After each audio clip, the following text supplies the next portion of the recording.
The story of Save the Children began in 1919 with the idealistic and immensely capable young woman called Eglantine Jebb. Her immediate aim in founding a new charity was to relieve the sufferings of European children at the end of the First World War. Pictures of emaciated figures in the press alerted the public to the shocking effects of the Allied blockade, and funds poured in, an amazing £400,000 by the end of the first year. Soon, Save the Children field staff were working in Armenia, the Baltic states and Russia, where they supplied 121 million meals to families starving as a result of crop failures in 1921. Eglantine Jebb lived only another 7 years, but the charity she founded continued to expand steadily. Today, S.C.F. helps children in more than 50 countries around the world. The main thrust of the work lies in long-term aid programs, but when disaster strikes, S.C.F. field workers are amongst the first on the scene. The only alternative here is to try and move them out of this area. As you've seen from the outside of the hospital, it's been shelled 5 times. But there's no space in the centre of Beirut. There's nobody to put them. So, and meanwhile, these kids are starving. Well, they're in double jeopardy. I mean, they're either going to starve to death, or before that they'll get shelled or bombed. The majority of patients in here are burns, phosphorus burns, and you can smell it on them. It's an awful burn because it's a penetrating burn, and it doesn't just stop. It goes right into the tissues, and the only way to stop it is to dig it out, literally dig it out, which is pretty awful. You've worked in a lot of different places. Have you been shocked? I've never ever seen anything like this before, never. It's just unbelievable, and particularly when it's children. You know, there's 2 young boys down there. They weren't here yesterday when I left. They've come in overnight. Both of them have got shrapnel into the abdomen, and both have been operated on. I mean, those children, one of them I think was lining up waiting for bread when he was hit. It's awful. In 1984, the spotlight turned to Ethiopia. For 10 years, S.C.F. had been providing nutrition, immunization, and other healthcare services in the country with the emphasis on training local staff who were the first to predict the famine. The story of this Ethiopian farming family spells out the plight that faced millions.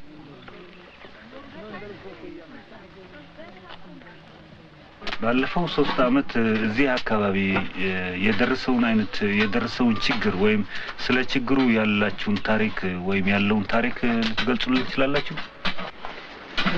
በዝናብ እጥረት ወቃ ያለንን ጎተራ እህል እየደፋን እየዘራን ዝናብ ሳይጥል እየቀረ በተባይ በመናምን እና ደግሞ በተፈጥሮ ድርቅ ደግሞ ቀረ ከፍትም የሚበላው አጣለቀ። The animals are dying. They are dying every day because of the drought, and this dried meat is the result of that. It's the remains of the cows. She's going inside to bring the amount of dried meat she has.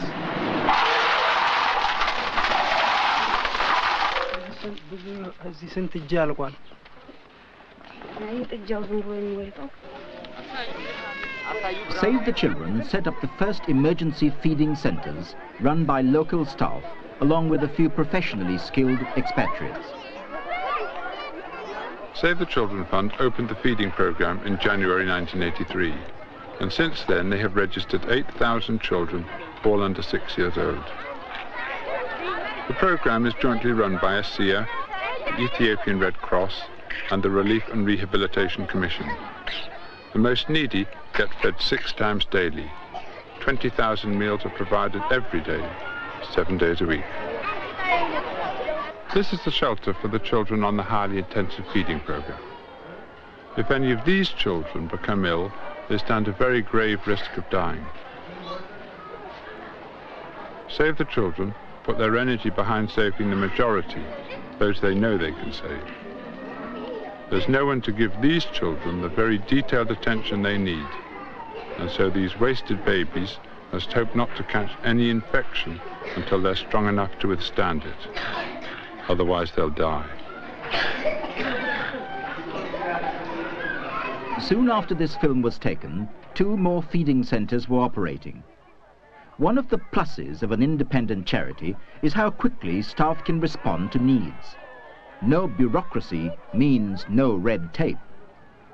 Within the first week of the Ethiopian crisis, S.C.F. had arranged 5 airlifts of food and supplies, including high-energy foods for the children, medical equipment and plastic for shelters. Teams and vehicles on the spot made sure that supplies were put to good use as soon as they arrived.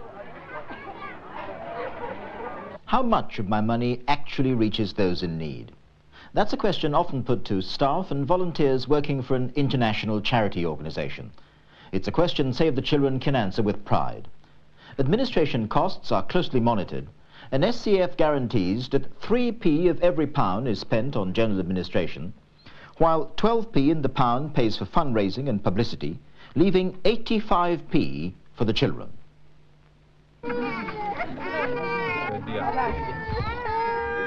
The backbone of Save the Children's work overseas is long-term mother and child health care. Clinics situated in remote rural areas of the poorest countries offer services to millions of families who might otherwise receive no medical attention.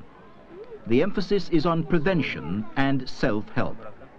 Care is taken to develop low-cost programs with the governments of the host countries, who will ultimately take on the work. In the 1980s, S.C.F.'s attention is focused on families in the world poverty belt.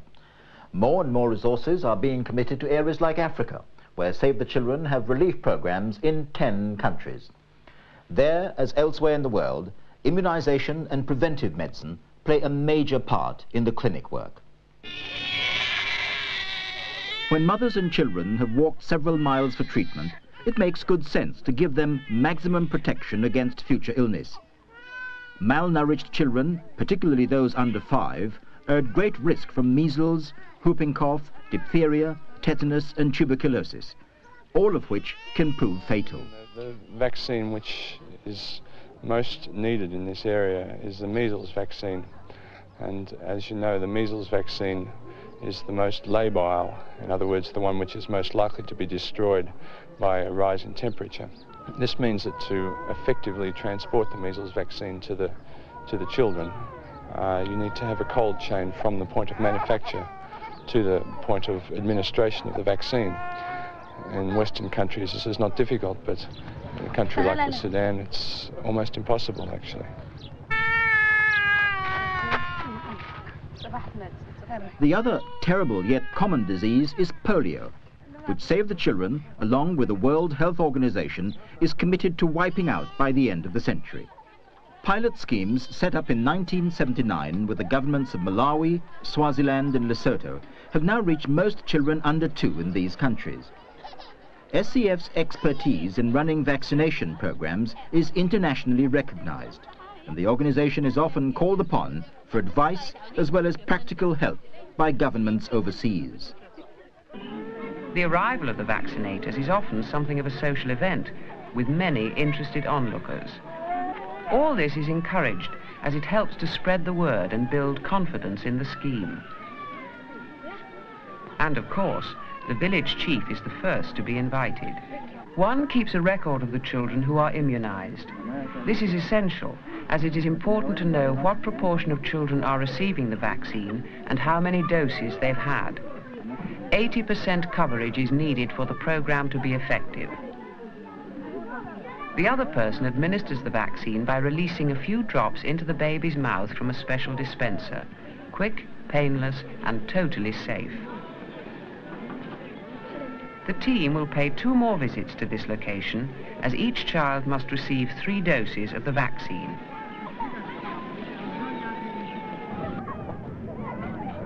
For many of the world's children, however, vaccination comes too late or not at all.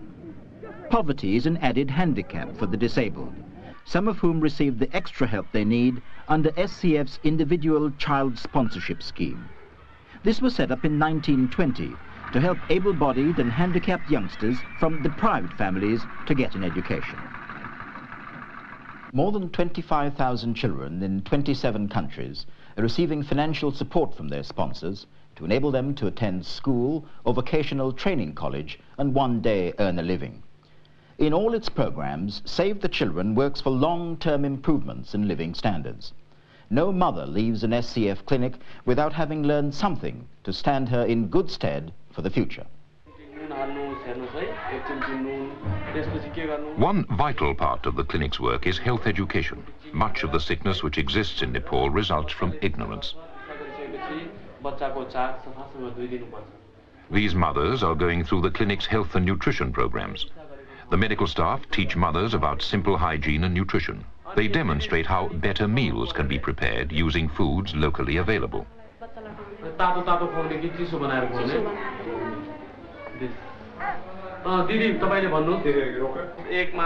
There is rarely piped water to the villages.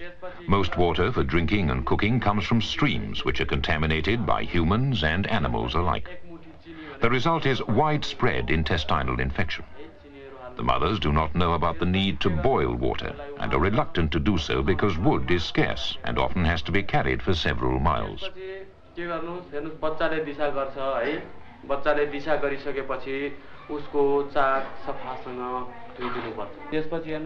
mothers are taught to make and feed a simple fluid of salt, sugar and water when babies and children are suffering from diarrhea. The teaching of simple hygiene and health care often goes against the centuries-old traditions and superstitions. Extreme poverty is one of the biggest threats to children's well-being, so anything that can be done to increase the family income will benefit the child. This is the basis of S.C.F's work in Ladakh, where community self-help has already improved the chances of thousands of children in this beautiful but harsh area of the Himalayas.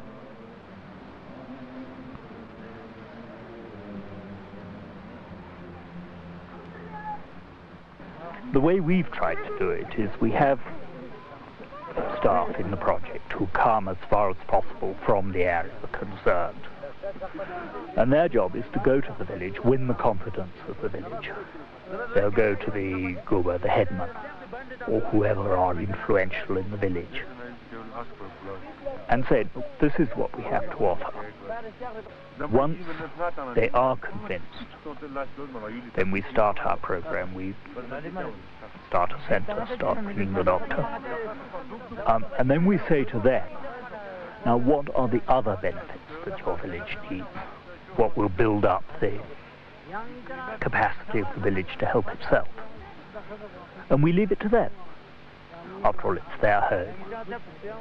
We can't come as outsiders and say what you need is a new school, what you need is a new reservoir. They have to decide these things for themselves. And all we do is say, well, you decide, and we will try to help you achieve it.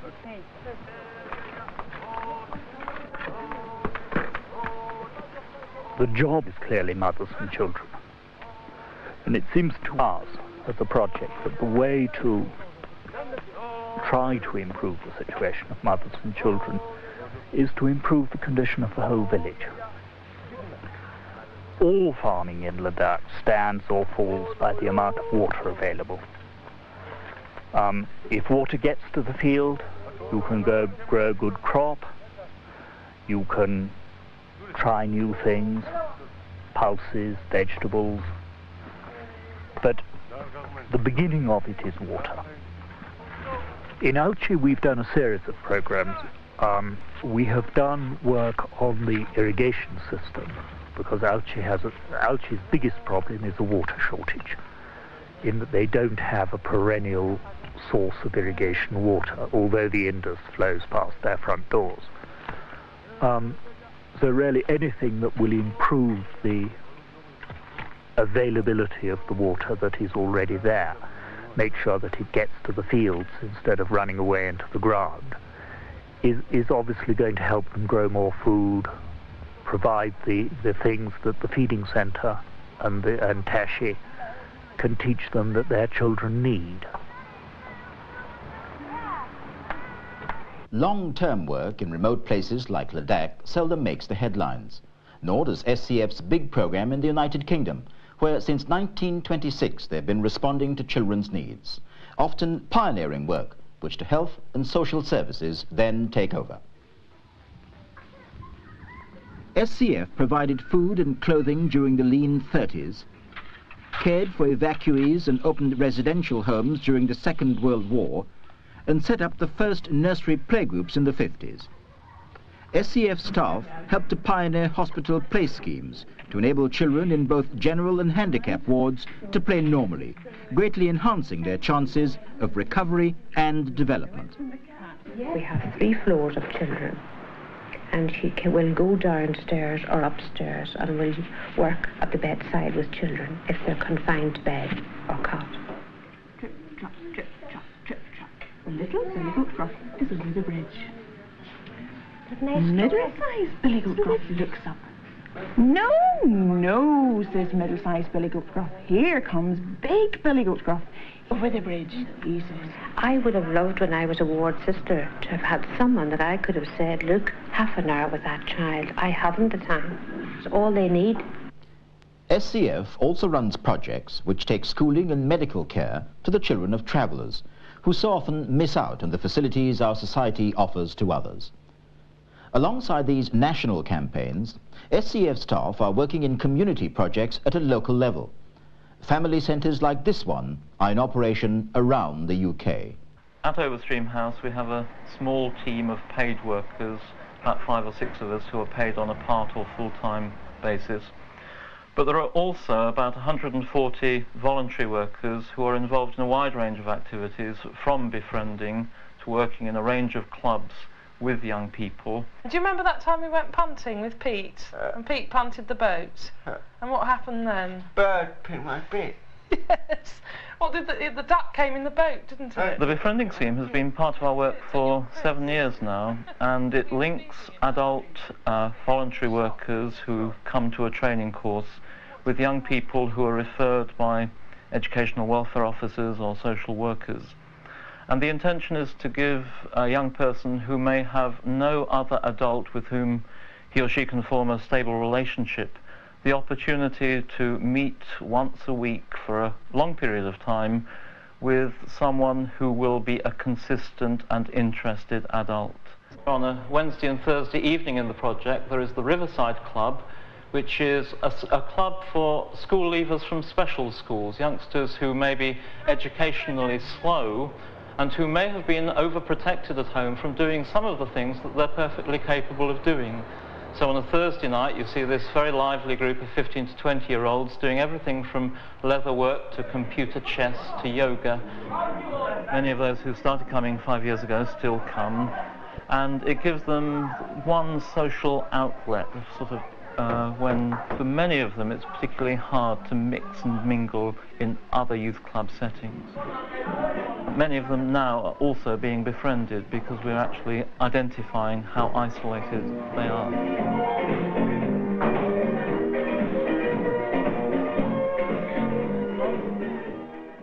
We work quite a lot with youngsters and children from different ethnic minority groups. There are many different ethnic minority groups in Cambridge.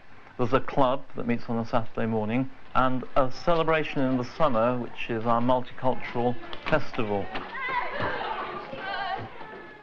The purpose of the Multicultural Fortnight is to bring together a group of children from the wide range of ethnic backgrounds that are represented in Cambridge, and to give them a chance to learn about each other's traditions and cultures in a way that's fun.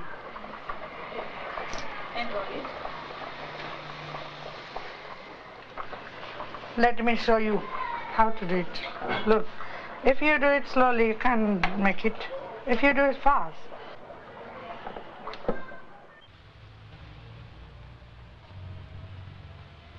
Centre 33 is a very important piece of provision in the city. It caters for young people and young adults right through Cambridge. Young people leaving school at the age of 16 have very few pastoral caring facilities. And at Centre 33 there are a qualified group of counsellors and a voluntary team of information workers, and several hundred young people each year take advantage of its service. But the youngsters who go to Centre 33 are youngsters who choose to go there, who know that they're troubled about something, often things which they can't identify, and who want the interest and attention of an adult to help sort out the things that bother them. We identified the need for the service, and we prompted other agencies to work with us to help create the service, but it's now fully funded in its own right. It's a charity in its own right, and we just have a seat on the management committee, as do members of other agencies. The pioneering function of Save the Children is actually identifying areas of work and needs among children and young people, not just sort of young people who are sort of physically or materially handicapped, but much more in a city like Cambridge, youngsters who are emotionally sort of undernourished, identifying those needs and creating the services which can meet them.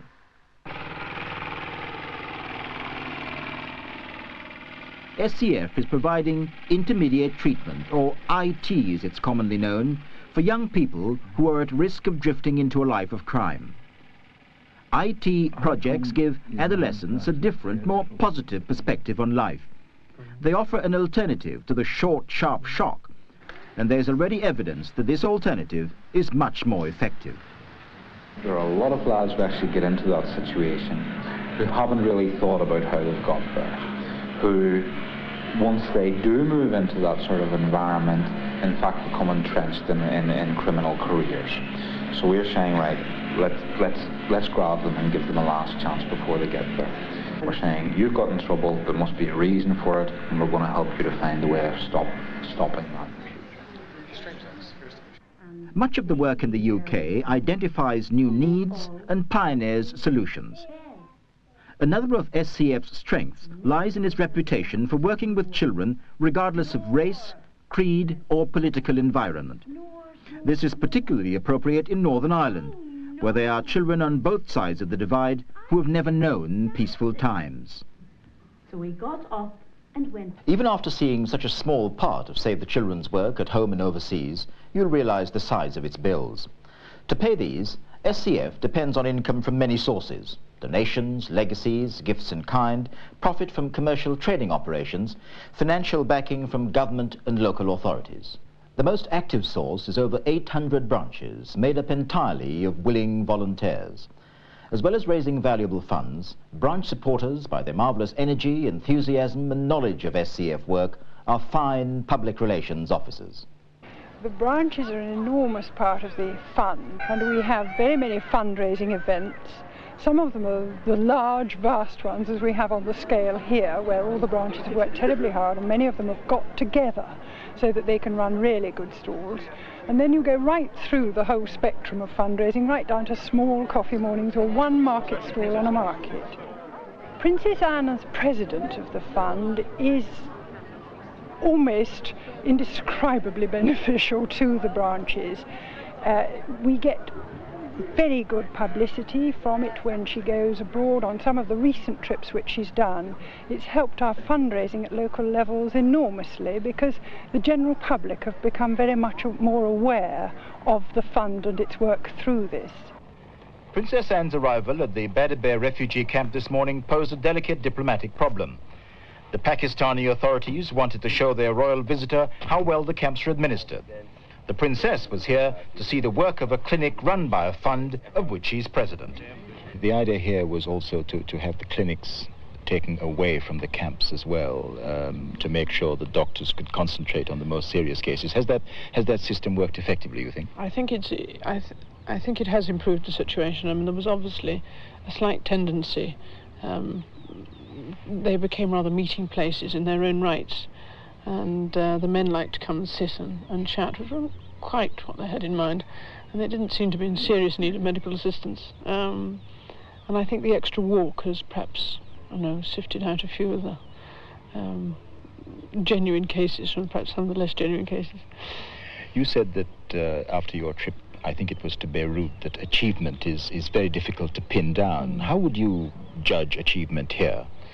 Slightly easier here.